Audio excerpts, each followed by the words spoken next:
সংজ্ঞা লেখো প্রথমে 1 নম্বরে লেখো সুর। সুর বলতে আমরা কি বুঝি? দেখো কোন উৎস থেকে সুরকে আমরা হিসেবে টোন বলি। কোন উৎস থেকে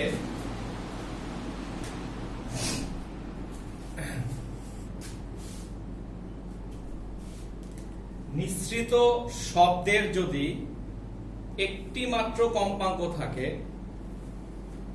কোন উৎস থেকে নিঃসৃত শব্দের যদি একটি মাত্র কম্পাঙ্ক থাকে তাকে সুর বলে। সহজ কথায় সুর বলতে বোঝায় যে শব্দের একটা কম্পাঙ্ক থাকবে, ফিক্সড। নিচে লেখো সেকেন্ড সংজ্ঞা স্বর।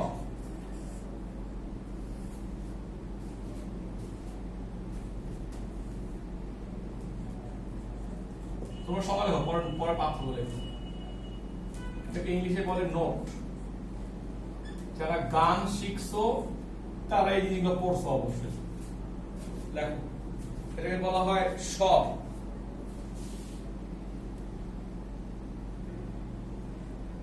স্বরের ইংরেজি হচ্ছে নোট। সবাই লেখো,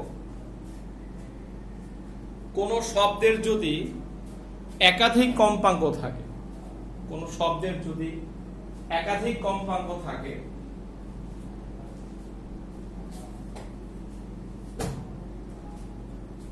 তাকে স্বর বলা হয়।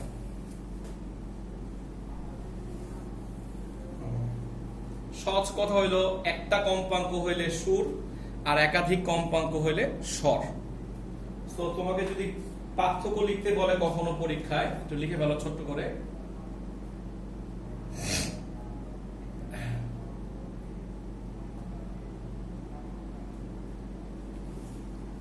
যদি কখনো বলে পার্থক্য লেখা, তাহলে লিখে ফেলো। সেটা হচ্ছে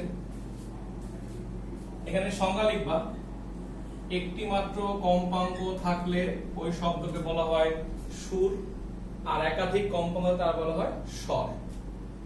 এটা প্রথম পার্থক্য।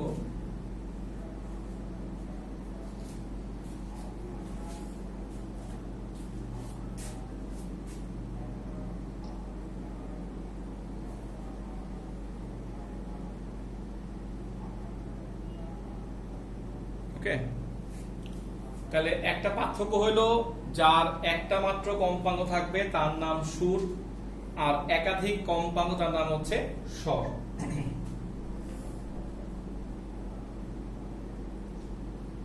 আরেকটা পার্থক্য লেখো 2 নাম্বার দিয়ে। লেখো উৎসের সরল দোলন গতির জন্য, উৎসের সরল দোলন গতির জন্য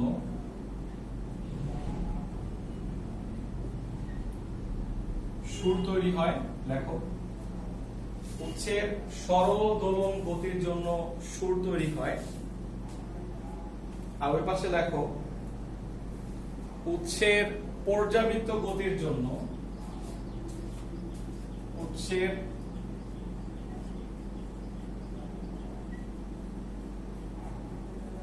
পর্যাবৃত্ত গতির জন্য স্বর তৈরি হয়।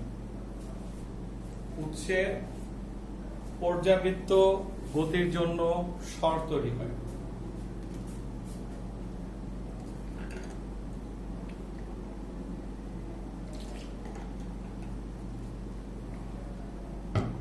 ওকে, এই দুটো পার্থক্যই আছে, আর পার্থক্য হয় না। ঠিক আছে, তো শেষ করে দাও পার্থক্যটা।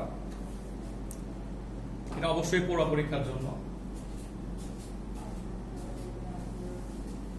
এবার আমি একটা কিছু নির্দিষ্ট মান লিখি, আমি র্যান্ডমলি কিছু মান লিখি তোমার বোঝানোর জন্য। লেখার পরে বলি।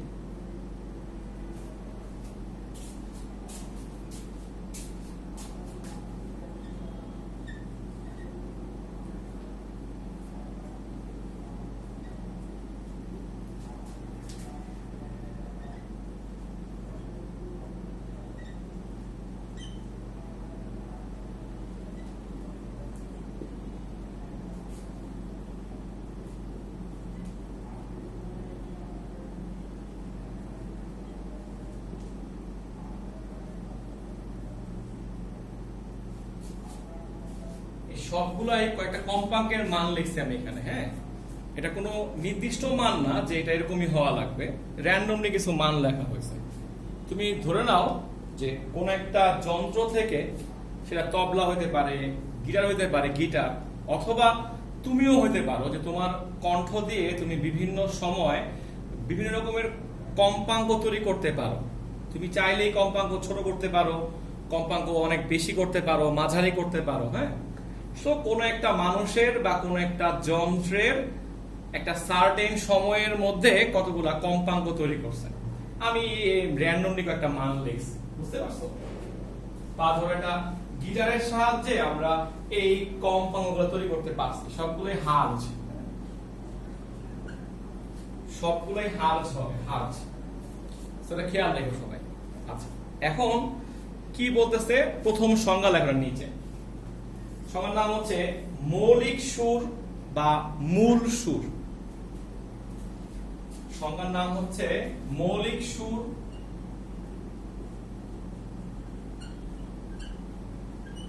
মৌলিক সুর,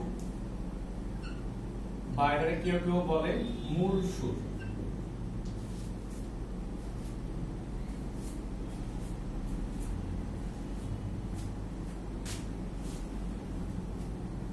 ওকে, সংজ্ঞা লেখো।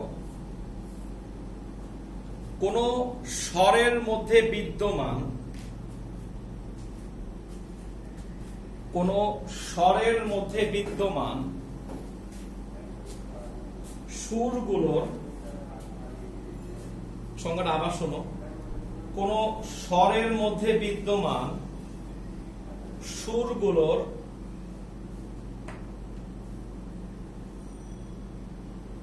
মধ্যে যার কম্পাঙ্ক সবচাইতে কম, যার কম্পাঙ্ক সবচাইতে কম তাকে, যার কম্পাঙ্ক সবচাইতে কম তাকে মূল সুর বা মৌলিক সুর বলে। তো ইংলিশে বলা হয় ফান্ডামেন্টাল টোন। সবাই ইংলিশটা লিখে রাখতে পারো, ফান্ডামেন্টাল বলে মৌলিক বা মূল সুর। সহজ কথাই হইলো একটা জায়গায় যতগুলা কম্পাঙ্ক থাকবে তার মধ্যে সবচেয়ে ছোট যেটা হবে তার নাম হচ্ছে মৌলিক সুর। তোমরা নেক্সট সংজ্ঞা লেখো নিচে, লেখো উপসুর। নেক্সট সংজ্ঞার নাম হচ্ছে উপসুর, উপসুর।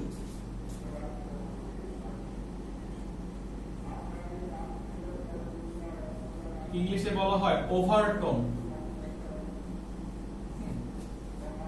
উপসুর বা ওভারটোন বলে।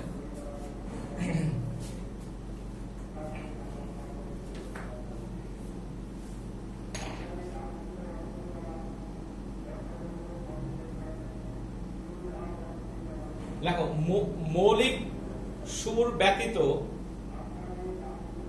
মৌলিক সুর ব্যতীত অন্যান্য কম্পাঙ্কগুলোকে, মৌলিক সুর ব্যতীত অন্যান্য কম্পাঙ্কগুলোকে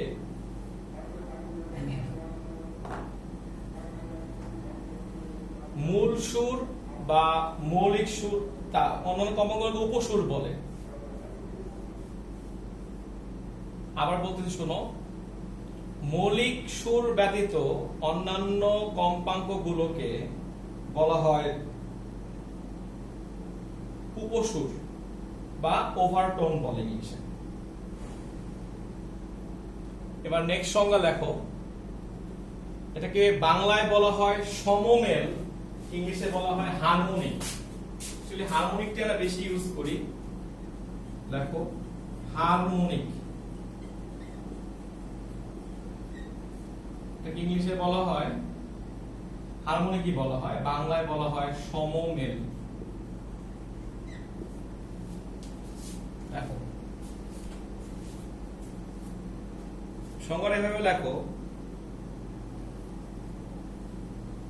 উপসুরগুলোর মধ্যে যারা, উপসুরগুলোর মধ্যে যারা মৌলিক সুরের গুণিতক, উপসুরগুলোর মধ্যে যারা মৌলিক সুরের গুণিতক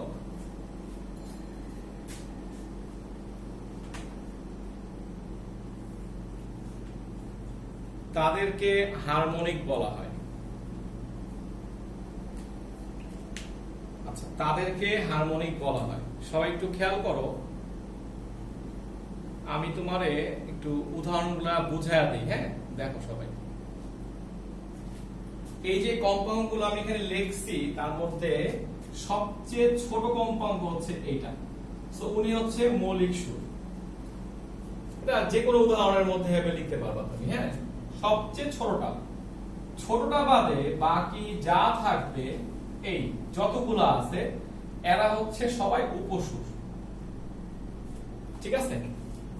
অর্থাৎ সবচেয়ে ছোটটার নাম হচ্ছে মৌলিক সুর, তার পরেরটার নাম হচ্ছে, আর বাকিগুলোর নাম হচ্ছে উপসুর।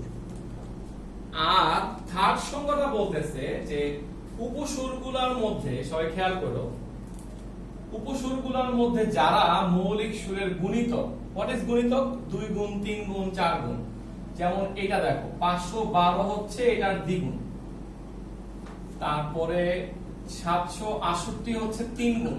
দেখো মানগুলো হিসাব করে দেখো। হ্যাঁ, এই সো যারা মৌলিক সুরের গুণিতক হবে তাদেরকে বলা হবে হারমোনিক। সিম্পল জিনিস।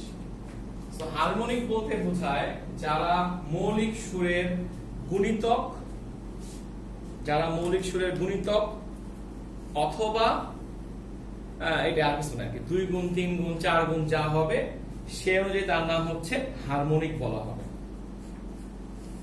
সো একটা ছোট্ট লাইন লিখে ফেলো নিচে, যে কাজেই সকল হারমোনিকই কিন্তু উপসুর, তাই না? সকল হারমোনিক কিন্তু উপসুর। দেখো খেয়াল করে, সকল হারমোনিকই তো উপসুর, কারণ এরা তো উপসুরের মধ্যেই পড়ছে। কিন্তু সকল উপসুর হারমোনিক নয়। এটা 2 নম্বরের কোশ্চেনের পরীক্ষায় আসে, যার সংজ্ঞা লিখবা আর 1 লাইন ব্যাখ্যা দিবা, শেষ। সো লাইনটা আবার বলতেছি, সকল হারমোনিক উপসুর, কিন্তু সকল উপসুর হারমোনিক নয়।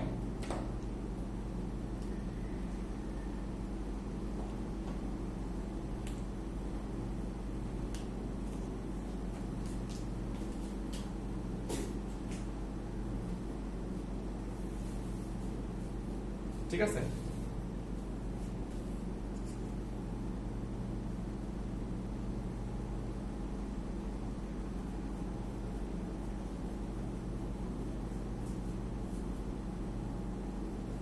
একটা জিনিস নোট করে রাখতে পারো, যদি কোন একটা কম্পাঙ্ক মৌলিক সুরের দ্বিগুণ হয় তাহলে আমরা বলতেছি দ্বিতীয় হারমোনিক। হ্যাঁ, লাইনটা একটু খেয়াল করো, মানে হারমোনিক ব্যাপারটা কিন্তু শুরু হচ্ছে দ্বিতীয় থেকে, কারণ প্রথম বলে কিন্তু কিছু নাই।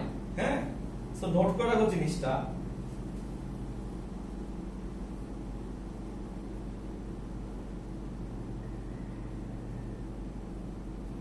উপসুরটা যদি মৌলিক সুরের দ্বিগুণ হয় তাহলে বলা হয় দ্বিতীয় হারমোনিক, 3 গুণ হলে বলা হয় তৃতীয় হারমোনিক, আর 4 গুণ হলে হয় চতুর্থ হারমোনিক। এভাবে উচ্চারণটা করবা, এটা একটু পরে বুঝবা, ম্যাথ করতে গেলে ঝামেলা তৈরি হবে, এই জন্য ক্লিয়ার করে দিচ্ছি।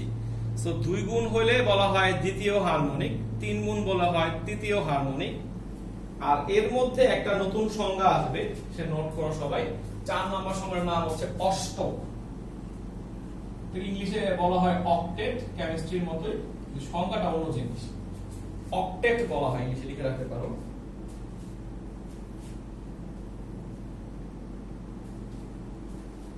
অষ্টক ইংলিশে বলা হয় অক্টেভ। হ্যাঁ, লিখে রাখো, সংজ্ঞা লেখো সবাই।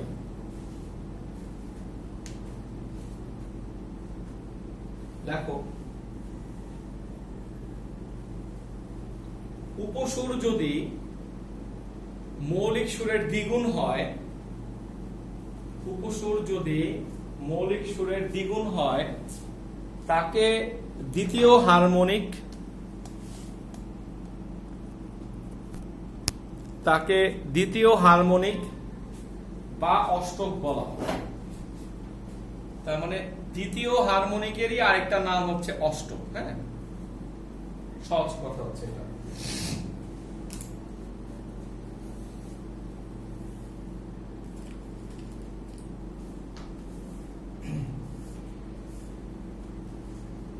সবাই 5 নম্বর সংজ্ঞা লেখার পরে 512 হচ্ছে এখানে অষ্টক, খেয়াল রেখো সবাই।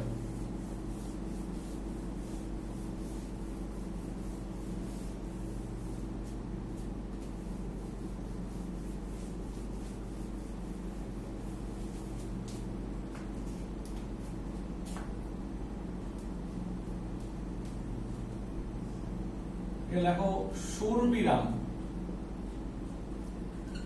বা ইংলিশে বলা হয় মিউজিক্যাল ইন্টারভাল বলা হয় নাকি। লেখো সুরবিরাম, ইংলিশে বলা হয় মিউজিক্যাল ইন্টারভাল।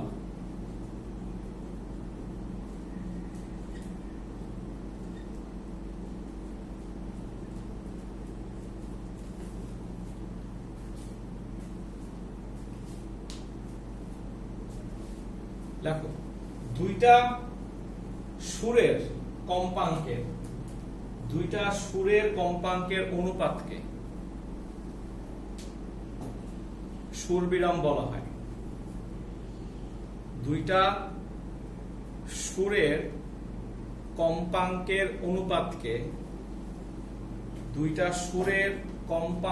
অনুপাতকে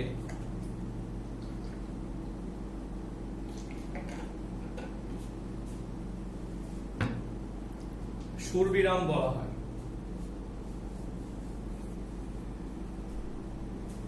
সিম্পল, অর্থাৎ যে কোনো একটা কম্পাঙ্ককে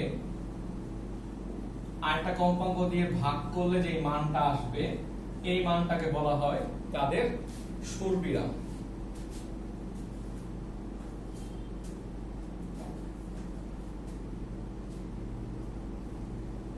এটাকে বলা হয় F1 ও F2 এর সুরবিরাম। খেয়াল রাখবা লাইনটা, যার নামটা আগে বলবে তার কম্পাঙ্কটা আগে বসবে। অর্থাৎ যদি বলে F1 ও F2 এর সুরবিরাম, খেয়াল রেখো সবাই, সুরবিরাম, তাহলে F1 টা উপরে F2 নিচে। যদি ওরা পরীক্ষায় বলতো F2 ও F1 এর সুরবিরাম কত, তাহলে উপরে F2 নিচে F1, এই আর কিছু না।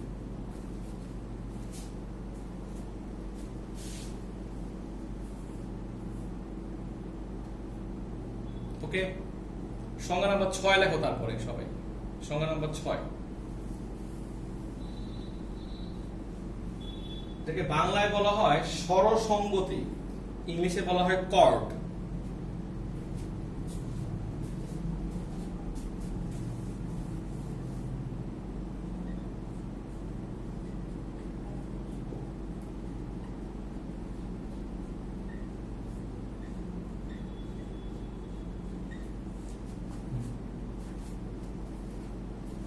কর্ড বলে, CHORD, কর্ড।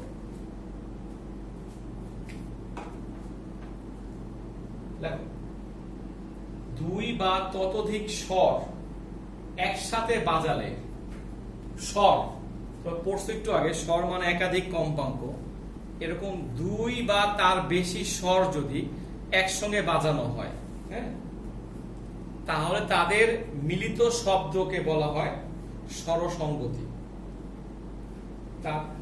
দুই বা ততোধিক স্বর একসাথে বাজালে যে শব্দ তৈরি হয় তাকে স্বরসঙ্গতি বলে।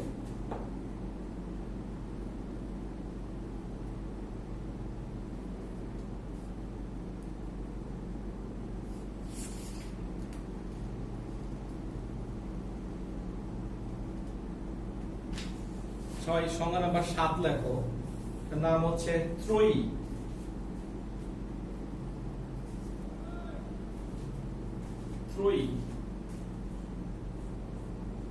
বেশ কয়েক সংখ্যা বইয়ে আছে, এগুলো হচ্ছে বেশি ইম্পর্টেন্ট আর কি, এগুলো মনে রাখতে হলে ভালো।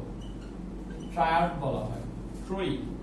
দেখো এটা অবজেক্টিভেও আসে, সো ইম্পর্টেন্ট। দেখো তিনটা শব্দের কম্পাঙ্কের অনুপাত যদি 4:5:6 হয়, তিনটা শব্দের কম্পাঙ্কের অনুপাত যদি 4:5:6 হয়,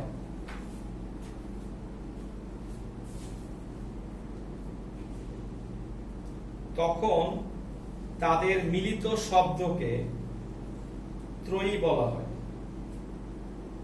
তাদের মিলিত শব্দকে ত্রয়ী বলা হয়।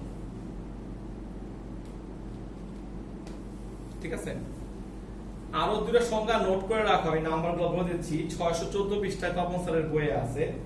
একটা হচ্ছে স্বর মাধুর্য বা মেলোডি, এটাও পড়ো। আরেকটা হচ্ছে সলো, বাংলাও সলো, ইংলিশও সলো, পরপরই আছে, দেখবা সংখ্যাগুলো লিখে রাখো জিনিসটা। 8 নাম্বার দিয়ে লিখে রাখো স্বর মাধুর্য বা মেলোডি, আর 9 নাম্বার দিয়ে লিখে রাখো সলো। দুইটাই আছে দেখবা লেখা, 614 পৃষ্ঠায় আছে তপন স্যারের বই। এগুলা পড়ে ফেলো, কাজে লাগবে।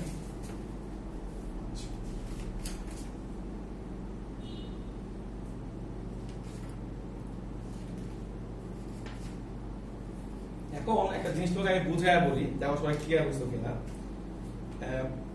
পরীক্ষা এটা সৃজনশীলে আসবে ইনশাআল্লাহ, পেঁচানো একটা জিনিস।